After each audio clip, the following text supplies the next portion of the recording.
A bányák mellett kérjük vigyázzanak.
Ilyen is egy Usgyi, még a régi piros festéssel.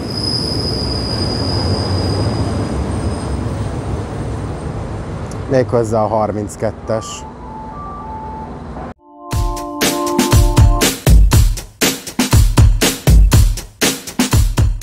Na szerbusztok, itt vagyunk Kőbánya alsó vasútállomáson, és ha jól látjátok, rajtam van a mikroport. Szerettem volna ezt élesben is terepen kipróbálni, nem csak otthon a stúdióból. Azért jöttünk el a mai nap folyamán, hiszen évek óta felújítják itt a Kőbánya alsó vasútállomást, ugye az 50 megújuló állomás keretében, és ugye Rákospalota-Újpestről már csináltam egy anyagot, hogy milyen állapotok jellemzik, hogy milyen váróterem, milyen mosdó található ott. Azt ugye még nem el se kezdték felújítani, ezt viszont már jó pár éve igen, és volt, aki készített róla már felvételt, viszont én is szerettem volna a saját szememmel ezt megtekinteni, valamint ugye el akartam itt kapni az eurós printereket, hiszen a mai nap folyamán, december 18-án mutatják be, és állandóan akkor jön egy mentő, amikor én beszélni akarok. Megvárjuk, még elmegy. Igen, szóval a mai nap folyamán, december 18-án mutatták be utasforgalomban az új Henschel-féle használt dízel járműveket, amit ugye Svédországból szereztek be, viszont ez a Pannonia Interregió vonalán fut, ami annyit jelent, hogy Pécs és Szombathely között így esélyem nem volt, hogy elmenjek oda, azért remélem Bence majd fog készíteni róla felvételt, hiszen neki is elküldtem ezt a hírt.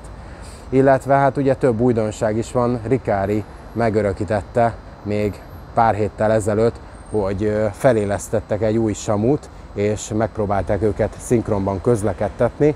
Hát az új samut, vagy felélesztett samut nem tudjuk elkapni, hiszen valahol Csörögnél, vagy Vác környékén vesztegel, ha jól láttam.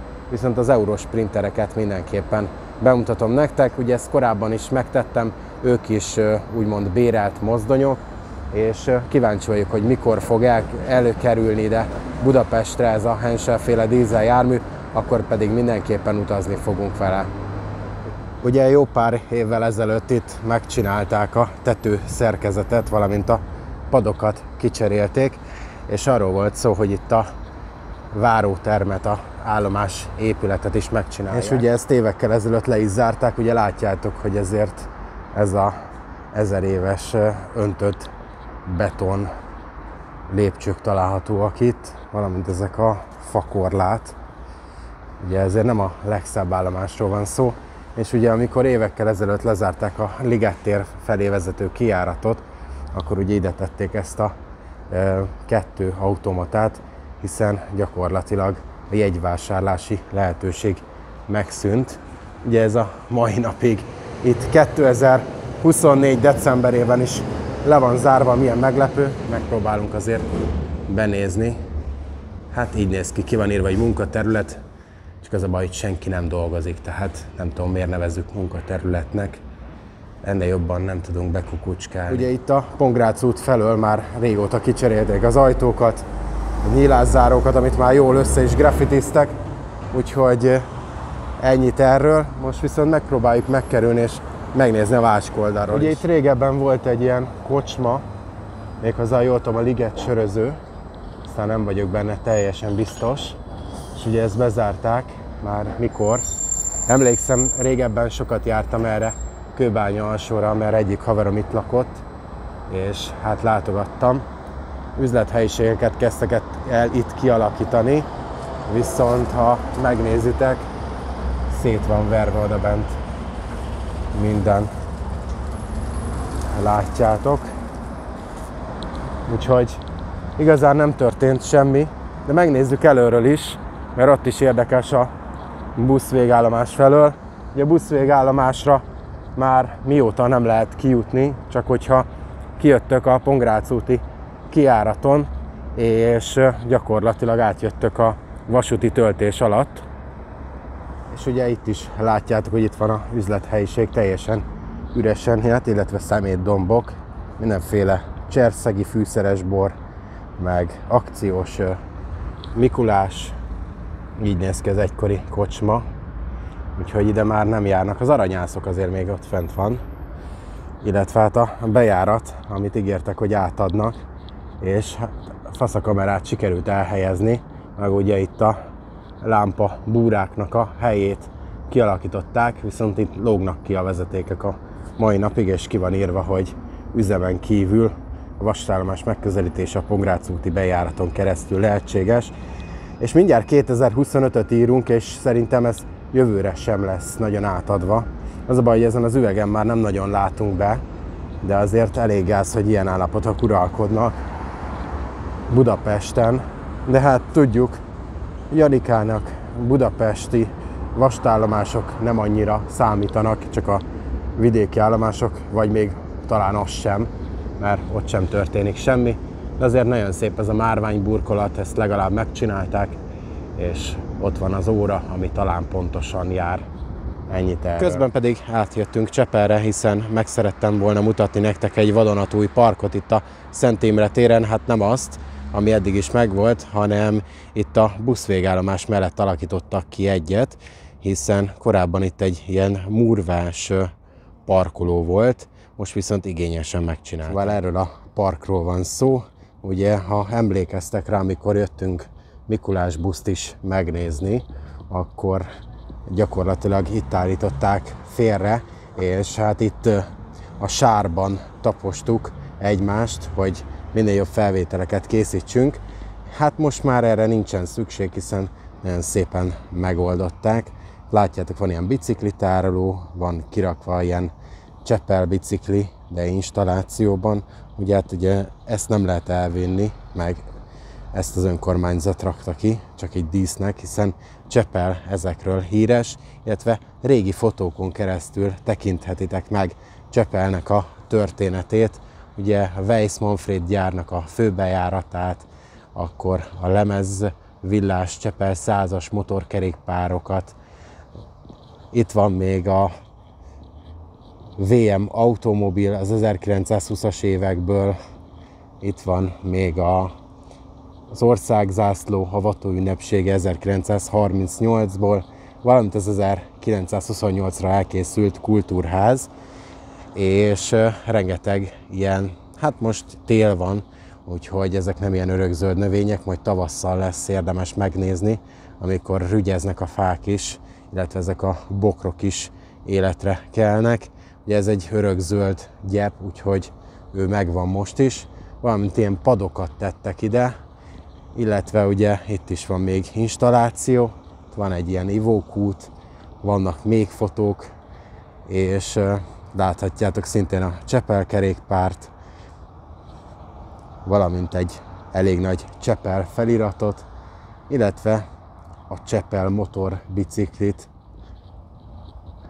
valamint van itt még egy postaláda, hát ezt most nem tudom, hogy installáció-e, vagy valóban használatban van még, mert ilyet már nagyon nem lehet látni a városban, de mivel nincs rajta felirat, hogy mikor viszik el a levelet, ezért gyanítom, hogy ez csak installáció. Valamint kaptak itt helyet kukák is, és elég igényesen megoldották, úgyhogy szerintem nagyon szép ez a tér, és jobban néz ki, mint a régi murvás terület. Egyébként innen ide is közelebb jövünk, és megnézzük, hogy mi ez. Hát nem a Batthyány Örökmécses, mert ez ugye Pesten van. A Lánchídnak a Candelabere restauráltak 2024-ben, ez ide került. Elképesztően szép, és nagyon sokan kérdeztétek, hogy ki az a videós, akit múltkor is említettem. Egyébként erről a parkról is tőle tudok, és tényleg nagyon jó kis videókat gyárt. Ő Borovi Bence, érdemes őt is követni a YouTube-on. Ő nem a közlekedéssel, hanem inkább a városépítészettel foglalkozik. Mindig az ilyen új parkokat, új épületeket mutatja be, és nekem ez nagyon tetszik. Ez a formátum egy kicsit olyan herlás hangja van, tehát mindig azt hiszem, hogy a Herla álnéven gyártja itt a tartalmakat, de nem ő az, úgyhogy érdemes őt is követni. Nézzétek meg, közben itt áll be a 159-es, és itt van a busz végállomás. Úgyhogy szerintem így a busz végállomás mellett ez nagyon jól ki lett alakítva. Ha vártok a Volán busz indulásra, addig is le lehet ülni ide. Viszont én innen meg szeretném köszönni a figyelmet, és örülök, hogy velem tartottatok.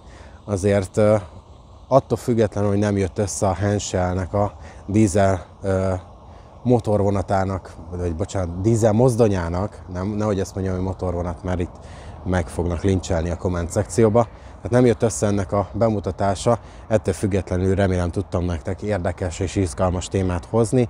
Írjátok meg a véleményeteket ezzel a parkkal, illetve Kőbánya-alsóval kapcsolatosan, és találkozunk majd egy legközelebbi videóban is. Nem tudom, hogy hány videó fog még kiérkezni karácsonyig, hiszen én is dolgozom, úgyhogy előre is boldog karácsonyt szeretnék kívánni mindenkinek, hogyha ez nem jönne össze, és ne felejtsetek el feliratkozni sem a csatornára. Sziasztok!